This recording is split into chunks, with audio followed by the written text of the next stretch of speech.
आज की क्लास में हम बात करेंगे हीट पीरियड में क्या साइन होते हैं एनिमल के। जैसे गाय हीट में आएगी तो क्या लक्षण होंगे, भैंस के क्या लक्षण होते हैं, मेयर के क्या होते हैं, बकरी हीट में आती है तो क्या लक्षण शो करती है, इसके बारे में पढ़ेंगे। ठीक है, यहाँ पे जानवर लिख लो, पशु लिखेंगे हम, जानवर और लक्षण, हीट के लक्षण। यानी हीट में आएगी तो क्या सिम्टम दिखाएगी, क्या लक्षण दिखाएगी, वो लक्षण पहचानना जरूरी होता है जिससे टाइम पर एआई की जा सके या उसकी ब्रीडिंग करवाई जा सके। इसके लिए सबसे पहले गाय देखते हैं हम। गाय, काऊ, ये हीट में आती तो क्या लक्षण शो करती है।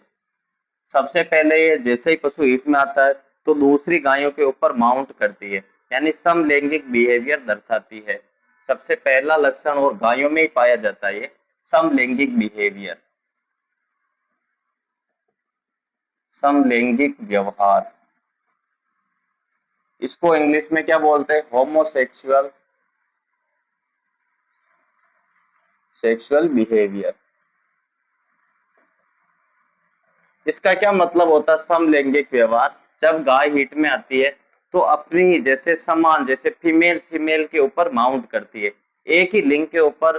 जैसे गाय हीट में आती है तो दूसरी गायों के ऊपर माउंट करेगी। इस व्यवहार को हम समलैंगिक व्यवहार कहते हैं। ये केवल गायों में ही प्रदर्शित होता है, इसलिए हम गायों में पढ़ते हैं समलैंगिक व्यवहार।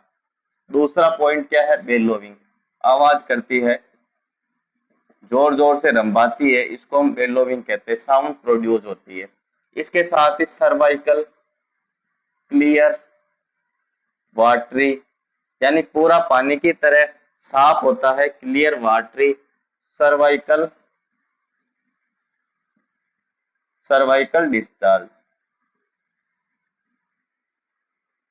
एक म्यूकस की तरह डिस्चार्ज करती है, वो क्लियर पानी की तरह होता है, वो हीट पीरियड के दौरान होता है।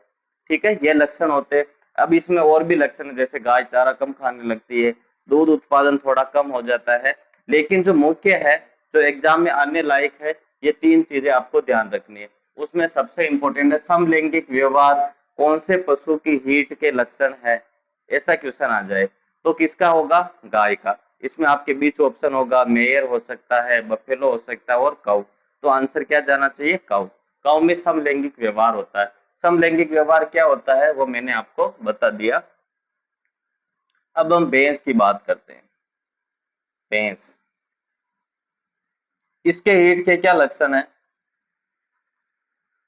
भैंस हीट में आती है, सर्दियों में इसके लक्षण अच्छे से दिखाई देते हैं, सर्दी और बारिश के मौसम में। भैंस गर्मियों में हीट में तो आती है, लेकिन जो हीट के लक्षण है वो अच्छे से दिखाई नहीं देते। रात के समय थोड़े बहुत लक्षण दिखाई देते हैं जब मौसम ठंडा होता है। तो भैंस ठंडे मौसम में हीट के लक्षण दिखाती है, लेकिन पूरे साल हीट में तो आती है, लेकिन हीट के लक्षण केवल ठंडे मौसम में दिखाती है। लेकिन गर्मियों में लक्षण नहीं दिखाएगी, तो इसको क्या बोलेंगे हम, साइलेंट हीट। भैंस किस में आती है, साइलेंट हीट में, है ना, ये भैंस की विशेषता है। साइलेंट हीट कब आती है, ये गर्मी के मौसम में।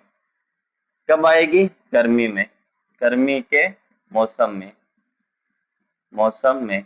यानी हीट में तो आती है, स्ट्रेस में तो आती है, इसका मतलब क्या होता है, स्ट्रेस में तो आती है। ठीक है, लेकिन लेकिन हीट के लक्षण नहीं दिखाती है, हीट के लक्षण नहीं दिखाती है, नहीं दिखाती है। यानी हीट में तो आएगी लेकिन लक्षण नहीं आ रहे, इसका मतलब साइलेंट आई, धीरे से आई, पता ही नहीं लगने दिया। इस चीज को हम साइलेंट हीट कहते हैं।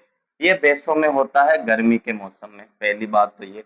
एक ये इसके लक्षण होता है डोका। ये डोका लिखा आ सकता है कि डोका किसके हीट का लक्षण है। हीट का लक्षण डोका किसका होता है, भैंस का। भैंस क्या करती है, डोका। यानी जब भैंस हीट में आती है तो थनों में पहले से ही दूध उतार चुकी होती है। जैसे जब मिल्किंग करते दूध उतारती है ना, वैसा ही दूध ये उतार देती है। इस घटना को क्या कहते हैं, डोका, यानी टेम्परेरी, टेम्परेरी टीथ इंगोर्जमेंट। इस घटना को हम टेम्परेरी टीथ इंगोर्जमेंट कहते हैं। टेम्परेरी टीथ, टीथ यानी थन, और इंगोर्जमेंट मतलब फूलना। ठीक है, थन का फूलना यानी दूध उतार देती है, इस घटना को हम डोका कहते हैं। ये भैंसों में पाया जाता है। इसके साथ ये बेलोविंग करेगी, है ना, जोर जोर से ये रंभाएगी, बेलोविंग हो गया। और बार बार ये यूरिन करती है, ठीक है, बार बार यूरिन करती है, थोड़ी थोड़ी देर में बार बार पेशाब करना। और कम खाती है, ज्यादा बोलती है, ये सब लक्षण दिखाई दे। थनों में दूध उतार रखी है, उतार देती है, इसको हम डोका कहते हैं। गर्मी के मौसम में हीट में तो आती है, लेकिन साइलेंट हीट में आती है। पॉलीस्टस एनिमल है भैंस, गाय, है ना, तो भैंस भी पूरे साल हीट में आती है, लेकिन लक्षण ठंडे मौसम में अच्छे से दिखाई देते हैं। ठीक है, ये भैंस के लक्षण हो गए। अब हम बात करते हैं भेड़ बकरी की। भेड़ और बकरी, भेड़ बकरी क्या लक्षण शो करेगी? ये करती है जैसे पूंछ को बार बार हिलाती है, इस घटना को हम कहते हैं टेल यानी पूंछ। और वेजिंग, वेजिंग यानी पूंछ को लगातार हिलाती है, ठीक है, पूंछ को लगातार हिलाना, ये इसके लक्षण हो गए। और साथ में क्या करती है? ब्लीटिंग यानी साउंड बार बार बोलती है, इसको हम ब्लीटिंग कहते हैं। ये लक्षण होते हैं सिप सिप और गोट के। अब हम मेयर की बात करते हैं कि घोड़ी में क्या लक्षण होते हैं। मेयर में जो ओट्स में मादा फीमेल होती है, उसके क्या लक्षण होते हैं? ये क्या करती है? इसका सबसे महत्वपूर्ण लक्षण है विंकिंग ऑफ क्लाइटोरिस। ये सबसे इंपॉर्टेंट लक्षण है,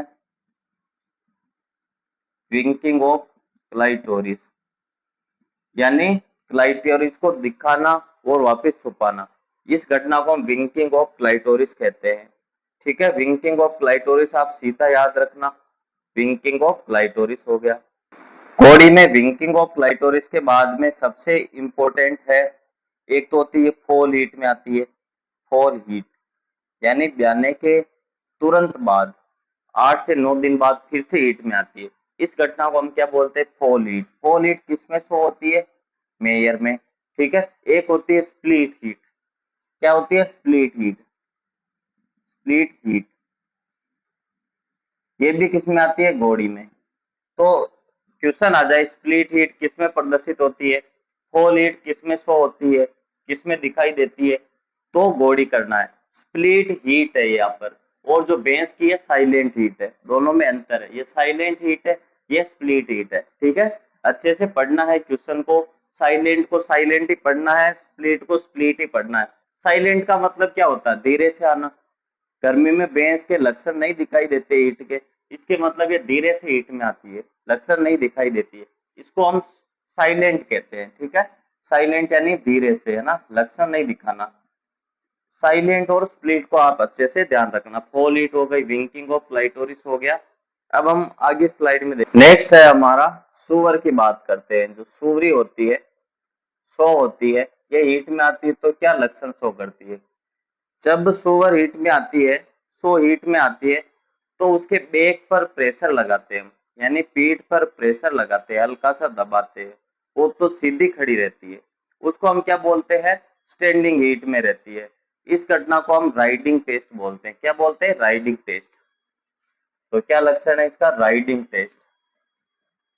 राइडिंग टेस्ट यानी राइडिंग टेस्ट आ जाए तब आपको क्या करना है? सुअरी शो करना है। किसके लिए करते हैं? हीट को पहचानने के लिए। सुअर में कौन सा टेस्ट करते हैं? Riding test. इसका मतलब क्या होता है?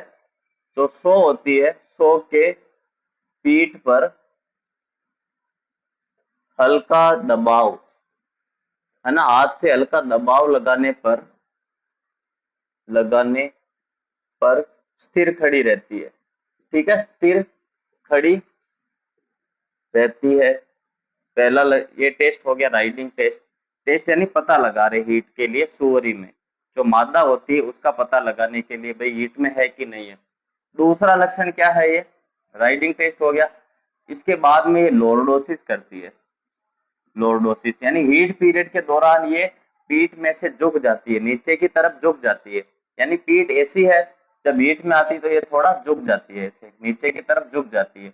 इस घटना को हम क्या बोलते हैं? लॉर्डोसिस, यानी पीठ से पीठ से नीचे की तरफ झुकना, नीचे की तरफ झुकना, इस घटना को हम क्या बोलते हैं? लॉर्डोसिस।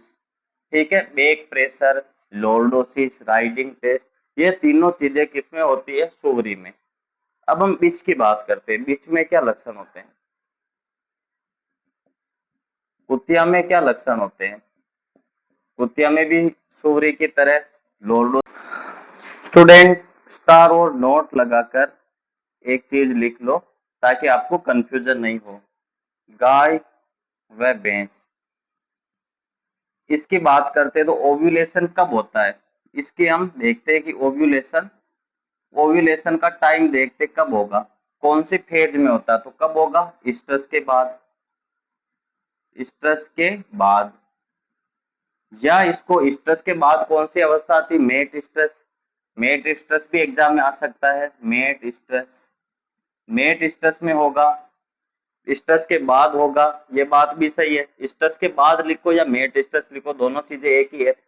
या स्ट्रेस समाप्त होने के, समाप्त होने के 12 से 14 घंटे बाद, 12 से 14 घंटे बाद इसको हम क्या बोलते हैं?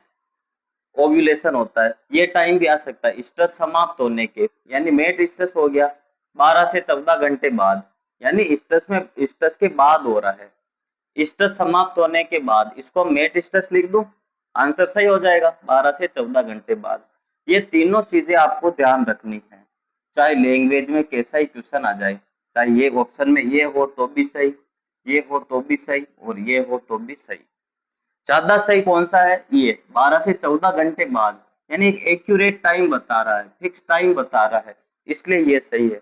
बाकी जानवर है, बाकी जो पशु हमारे बच रहे हैं गाय व भैंस के अलावा, बाकी जानवर, ठीक है, गाय और भैंस के अलावा, गाय व भैंस को छोड़कर, भैंस को छोड़कर, छोड़कर ओव्यूलेशन कब होगा? ओव्यूलेशन कब होता है? स्ट्रेस में। कब होगा? स्ट्रेस में। ठीक है स्टूडेंट, स्ट्रेस में, हीट पीरियड में ओव्यूलेशन होता है, क्योंकि बाकी जानवरों में स्ट्रेस लंबी है, घोड़ी में 6 दिन की है, बीच है तो 9 दिन की है, इस तरह स्ट्रेस लंबी है। लेकिन गाय और भैंस की स्ट्रेस कितने की? 12 से लेके 24 घंटे तक, छोटी होती है, इसलिए स्ट्रेस के बाद ओव्यूलेशन होगा। ठीक है, यहाँ तक नोट कर लो। हमारी स्ट्रेस साइकिल कंप्लीट हो चुकी है, अब हम आगे पढ़ेंगे नेक्स्ट क्लास में।